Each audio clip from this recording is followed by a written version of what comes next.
ہمارے چینل میں خوش آمدید۔ شروع کرتے ہیں آج کی کہانی۔ کم عمری میں ہی بھائی ایان کو تایازاد ہنا سے منسوب کر دیا گیا تھا۔ ہنا لوگ اکثر ہمارے گھر آتے تھے۔ کچھ دنوں سے محسوس کر رہی تھی کہ وہ ہم سے کھچی کھچی رہتی ہے، خاص طور پر ایان بھیا سے۔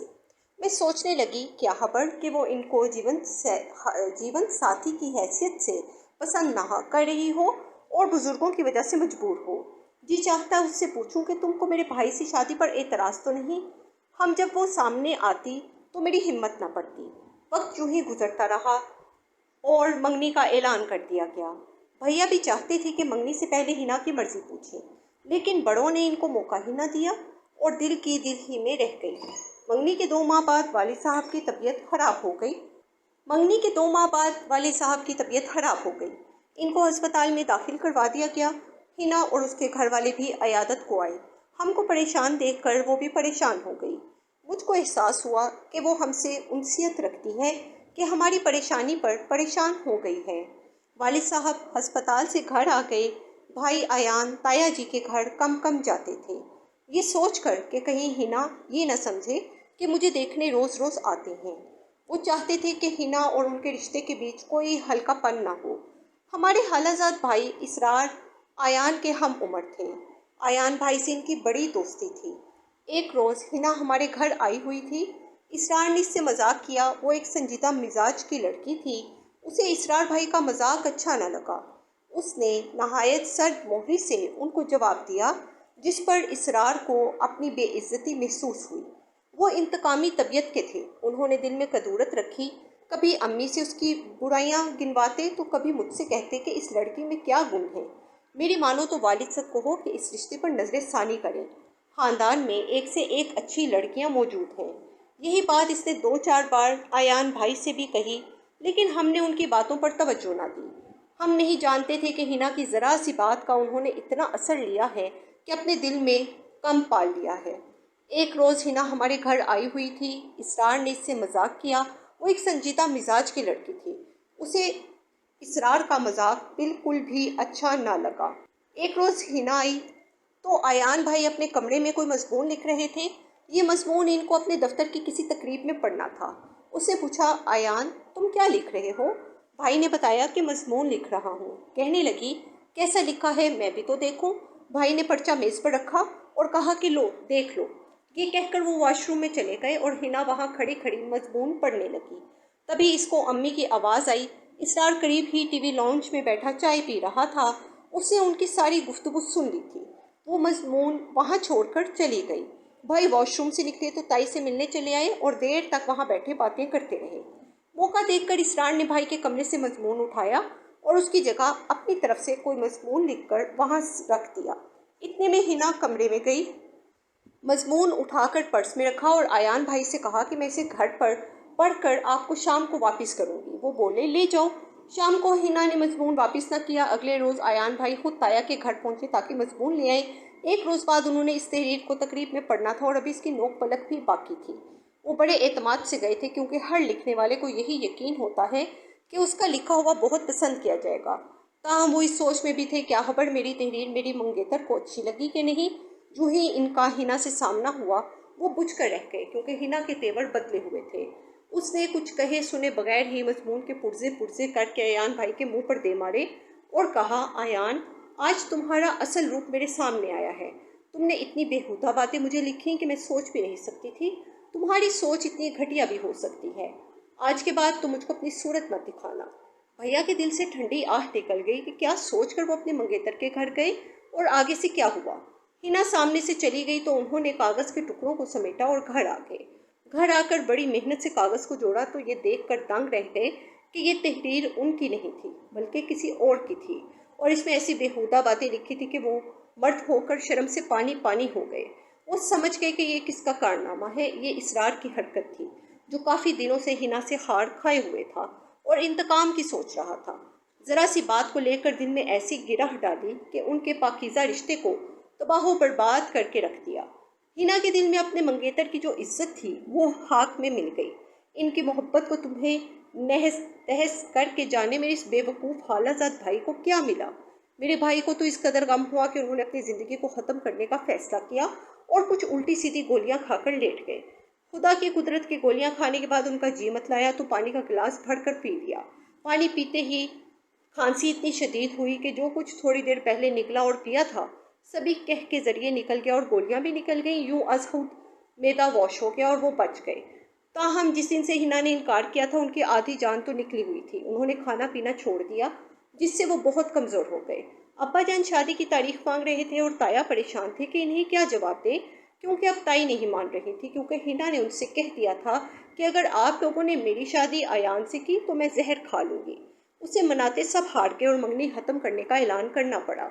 मंगनी टूटते ही हिना के लिए ख़ानदान से रिश्ते आने लगे। इधर आयान भाई बीमार थे, उधर हिना की शादी की तैयारियां हो रही थी।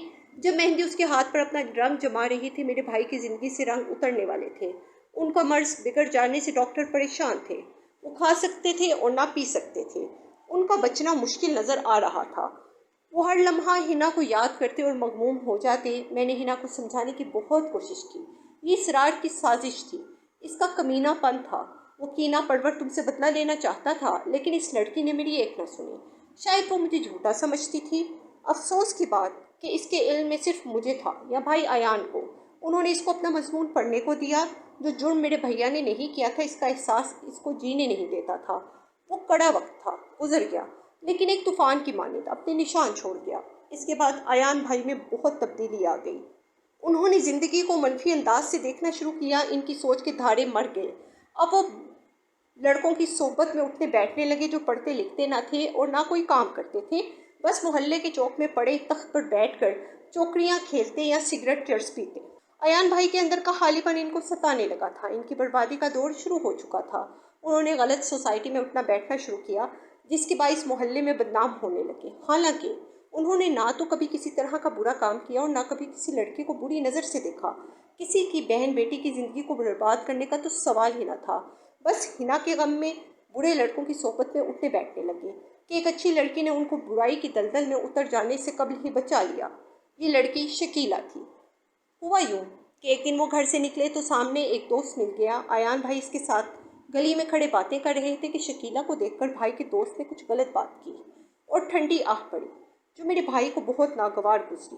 तभी उन्होंने इस आवाज़ें कसने वाले लड़के को ऐसे हाथ जमाए कि वो बौखला गया। अयान भाई ने कहा, तुमको खबर है ये लड़की जिसको तुमने गलत अंदाज से देखा है मेरे घर से निकली है, हमारी पड़ोसन और मेरी बहन की सहेली है, मेरी बहन जैसी है। इस वाक़े के बाद उन्होंने गलत लड़कों से सलाम दुआ तर्क कर दी। इनमें उठना बैठना और कलाम करना सब छोड़ दिया, ये सोचकर कि अगर आज से मेरे घर से निकली हुई इस लड़की को बुरी आवाज़ें लगा सकती हैं तो कल मेरी बहन को भी कुछ कह सकती हैं। यूँ उन्होंने सारे बुरे दोस्त छोड़ दिए। शकीला अगले दिन हमारे घर आई और भाई से मुखातिब हुई। अयान भाई आपका बहुत शुक्रिया। इस पर भाई ने जवाब दिया, शकीला मैंने तहिया दिल से तुमको अपनी बहन माना। इस दिन के बाद वो लड़की का बहुत ख्याल रखने लगे। वो भी इनको कसम देती थी कि भैया ये आवारा गर्दी वाले दोस्त और सिगरेट पीना छोड़ दो। भाई ने इसके कहने पर सिगरेट बिला वजह घर से बाहर रहना और देर से घर आना छोड़ दिया और पहले जैसे अच्छे इंसान बनने लगे। अब वो दोबारा एक अच्छा इंसान बनने की कोशिश कर रहे थे। एक रोज़ वो देर से घर आए तो वालिद साहब ने जूता उठाया और बगैर वजह पूछे कि क्यों देर से आए हो, जूता खींच पड़ा। हालांकि इस रोज़ भाई अयान अपने बीमार दोस्त को देखने अस्पताल गए थे। वहाँ इसको किसी की मौजूदगी दरकार थी। ये उसके पास रुक गई, यहाँ तक कि इसके घर वालों में से कोई आया तब वो घर लौटे। वालिद साहब के इस रवैये पर अयान को इस कदर गुस्सा आया कि अगले रोज़ वालदा की अलमारी में से रुपये निकाल लिए जो घर की मुरम्मत के लिए उन्होंने रखे हुए थे। 50,000 रुपये लेकर घर से निकल गए और एक माह तक नहीं लौटे। काफ़ी रकम होने के बावजूद उन्होंने इसको खर्च ना किया। ये वो वक्त था जब 50,000 रुपये की बड़ी कीमत थी। फाके काटे जूस और सादा पानी पर गुजारा करते रहे। जब रिश्तेदारों को पता चला कि अयान के पास रकम है तो वो इसको ढूंढने लगे। बिलाखिर एक रिश्तेदार ने उन्हें ढूंढ लिया। उसने औरों को बताया। अब जिस घर जाते वो बहुत खातिर मिदारत करते और भुना हुआ गोश्त पराठे खिलाते। सबसे बढ़कर बड़े मामू और मुमानी थे, क्योंकि मेरी वालिदा का मकान जो उन्होंने अयान भाई के नाम लिख दिया था, इस मकान की काफ़ी कीमत थी। जब हाला को पता चला तो वो और हालू अयान को अपने घर ले गए और अम्मी को इतला दी। तब मेरी अम्मी और शकीला हाला के घर अयान भाई को लेने गए। शकीला ने भाई को कसम दी कि अगर भाई हो और मुझे बहन कहते हो तो घर चलो और रकम भी माँ के हवाले करो। वालिदैन से रूठे हो, मुझसे तो नहीं। भाई ने रकम तो खर्च ना की थी, इस नीयत से कि वालिदा को लुटानी है। सिर्फ वालिद साहब के मारने की वजह से उन्होंने ऐसा किया था। खैर वो घर आ गए, हम सब खुश हो गए। शकीला के साथ उसकी भतीजी फरहाना भी आई थी। वो शकीला ही की हम उम्र थी। कुछ रिश्तेदार खसूसन मामू भाई से मकान और रकम हथियाना चाहते थे, लिहाजा भाई के साथ इस बार छोटे मामू ने हाथ किया। वो इसरार से मिले हुए थे। उन्होंने भाई आयान को एक लिफाफा दिया, कहा कि यह हथ शकीला की अम्मी का है, इनको दे दो। गलती से डाक के उधर डाल गया है। भाई ने सच जाना और लिफाफा फरहाना को दे दिया, क्योंकि वो सामने खड़ी थी। कहा कि ये शकीला की अम्मी को दे देना। इसने लिफाफा शकीला को दिया। इसने लिफाफा खोल कर देखा, तहरीर पर एक नज़र डालते उसका रंग सुर्ख हो गया और वो खूनी शेरनी की तरह भाई अयान को घूरने लगी। इसके तेवर देखकर भाई के होश उड़ गए और दिमाग में खौफ की घंटियां बजने लगी, क्योंकि एक बार पहले भी इसी तरह डसे जा चुके थे। समझ गए इस बार छोटे मामू ने चक्कर दे दिया। शकीला ने इसी वक्त हाथ फाड़ दिया। जाने इसने क्या बेहुदा बातें लिखी थी। वो रोते हुए हमारे घर से चली गई। भाई तो सोच रहे थे कि अभी इनके मुंह पर तमाचा मारेगी। इसके बाद मैंने शकीला को मनाने की कोशिश की, मगर वो ना मानी। बोली, अब मेरा एतबार अयान से उठ गया। इसने मेरी भतीजी को ऐसा गलत किस्म का खत लिखा और बहाने से हमको दिया कि चंद सतरें पढ़कर ही मैं बर्दाश्त ना कर सकी। भला ऐसी गंदी बातें पढ़कर कौन बर्दाश्त कर सकता है। अब ना वो मेरा भाई रहा और ना मैं उसकी बहन। शकीला ने मेरी दोस्ती तर्क कर दी और हमारे घर आना जाना ख़त्म कर दिया।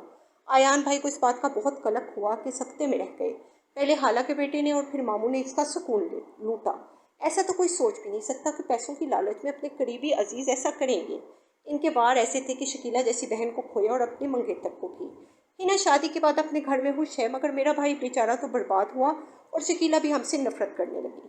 वो मेरे भाई को बदकुमाश समझने लगी। काश मामू 50,000 रुपये मांग लेते तो अयान इनकार ना करता, लेकिन इस तरह तो अयान की ज़िंदगी बर्बाद ना करते। इस वाक़े के बाद वो इतना दिल बर्दाश्ता हुआ कि हमेशा के लिए घर से चले गए और आज तक लौट कर नहीं आए।